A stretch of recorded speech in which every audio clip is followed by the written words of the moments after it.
Second part is, will I consider doing instructional videos as mentioned in other videos if we wanted you to show us? That is a yes.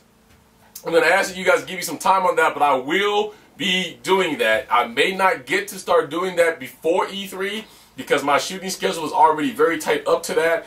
I'm behind on Real Talk right now, if you want to know. So Q&A with Cena is the only one that's right now that is on par and not behind. So as soon as E3 is over and we settle back down from that, I do plan on coming out with a series called Learning with Cena, and we're going to go ahead and I'm going to shoot some of these instructional videos for you guys that want to see those. Okay. The other part is, do you think they will once again make a Bladder of Steel achievement, and what songs would you personally like or think might be on the endless set list? Do I think they'll make a Bladder of Steel achievement again? No, I don't see that happening.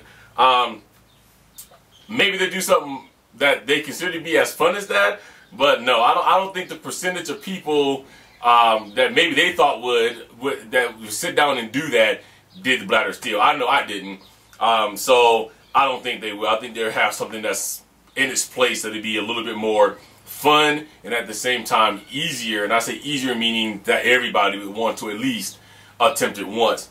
Songs I like to see in the endless set list, I don't know. Let me get back to it. I've been thinking a lot of that. And a lot of my decisions with songs sometimes go after I see the supposed set list for the game.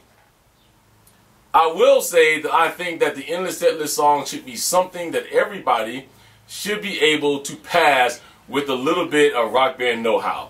Let's face the fact, there's a lot of people that has not done the endless set list, especially on drums, because of Visions. I think a song of that magnitude is just too crazy to be put in the regular set list, let alone the endless set list. So I think that maybe they should have it to where we can curtail our own set list, add, subtract, take away what we do and don't want. Maybe make your own endless set list. I think that would be a big, huge plus. And then I know everybody's going to say, well, that'd be too easy because everybody's going to pass it. But isn't the game about enjoyment in the first place? If you put, let's just say, 84 songs in the endless set list that you like and enjoy playing, and you know you have a shot of completing it, wouldn't you play the endless set list or even consider it? Versus saying, oh man, I got Painkiller and Visions and I really can't even get past it on hard, so I'm not going to play it. So I think that's what we need to think about. I can't talk tonight. So yeah, I don't know. I'll answer that one again further after I know what the set list is, which I probably know that a little under a month from E3. Okay. Next question is from Magic Llama 01. It says, how do you think the Guitar Hero franchise could take a step in the right direction? First thing they can do is stop bad-mouthing the competition.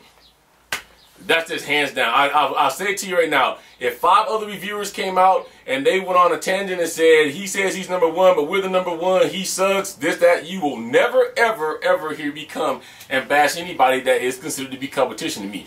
I may make a statement and say, I don't feel this is true. I may say my history proves that they're wrong, but I'm never going to come out and say, they suck, I'm better, look at me, I got all this clout, I can do this, do that. No, that's wrong, and that's exactly what Brian Bright did. Rock Band sucks. We don't like the way that they activate overdrive. We're gonna give you overdrive that's better. So that's the first thing they can do.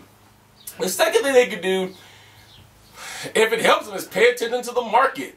You know, see what people's doing out there. See why their games are not really selling. See why several of their other games has failed. Do they come off too desperate? Are they really taking more time with their charting? But if you want me to be all serious with you, I think the Guitar Hero series is pretty much done. See, to be able to survive in any market, you have to be able to compete or you get washed out. That's in any market. That's retail stores, that's being a reviewer, whether you do rhythm gaming, whether you do IGN, that's anything. Ice cream making, I know that sounds really retarded, but Baskin Robbins versus Cold Stones for us. Do you want to go to Baskin Robbins where they just scoop the ice cream and put it in there, even though they got 31 flavors and they're the best? Or do you want to go to Cold Stones where when you walk in, they start screaming, welcome to Cold Stones, and you see them make your gourmet ice cream, and when you give them a tip, they sing a song. The same thing. I don't think they're going to survive after this. I think that Rock Band 3 is pretty much going to kill them.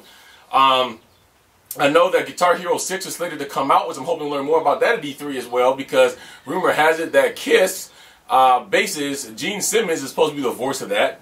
But unless they do some serious turnaround with this game this year, it's going to mark the end of Guitar Hero. And if you've been looking around and listening to G4 some, I think that Activision is prepared for that. They're diving headfirst into other games they're making, and they've opened up new domains and things like that.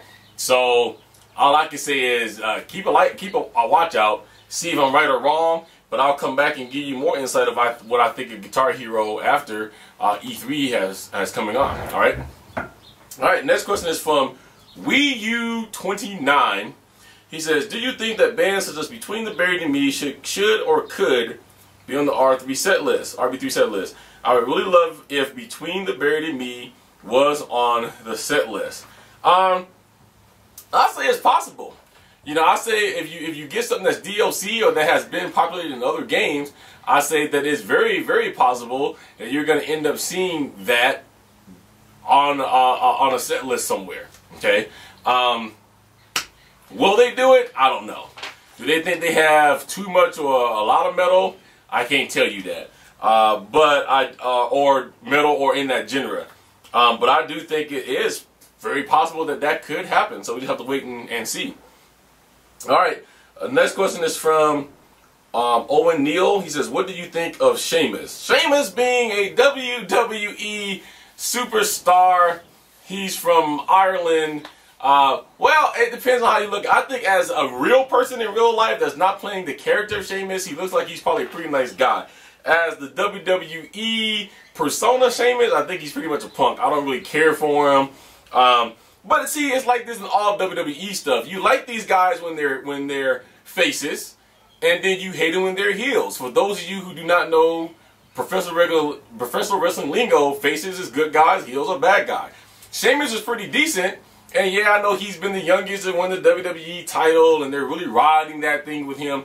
But then when they turned to him into a heel, and he's been up against John Cena a couple of times, he looks like kind of a punk. So, as a professional wrestling fan and Sheamus the wrestler, I don't like him.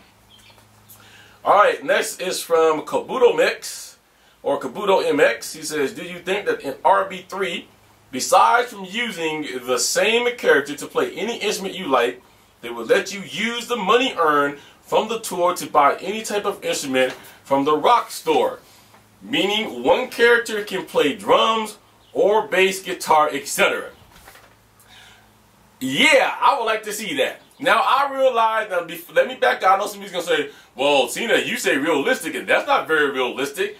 Well, to a degree, it really can be. Because the fact that, don't you, as one individual person, play drums, guitar, bass, and sing? Do you not know someone who is considered to be a real-life multi-instrumentalist, which means they can play many different instruments at one time? So I think it would just be easier than to have, you know, a bass player and a singer and a drummer to make them look all different. So or just to have that one player. Maybe you do got 9 different characters, but maybe you want Flash Gordon to play drums this week, but he can't because you can't take him into the store and you can't buy him other drum sets if you've designated him as something. So I say, yeah, I do think it's possible. I think for RB3, I think that's one of the main things that we are going to see that they're going to overhaul is what you can do with your avatar and what the avatar itself can do. So I say, yeah, I do think that we're going to see something or some type of variation of that in RB3. All right. All right. Next question is from Green Machine 1616. Do you think that harmonics will change the way that the lag is set? For me, it seems that I can never get my HD TV to be quite as accurate and on time as my standard TV, and I think this is due to the way that the game has you calibrate the lag. Maybe I'm the one at fault here, but do you have any knowledge of any changes to the calibrate lag feature on RB3? And then just to add to that, MB Nasser 6 came back and said, lag is a TV problem. I can't see a way the harmonics can change that. That is not accurate. So let me back this up. Yes, lag can be a TV problem, But when you are playing something through your TV,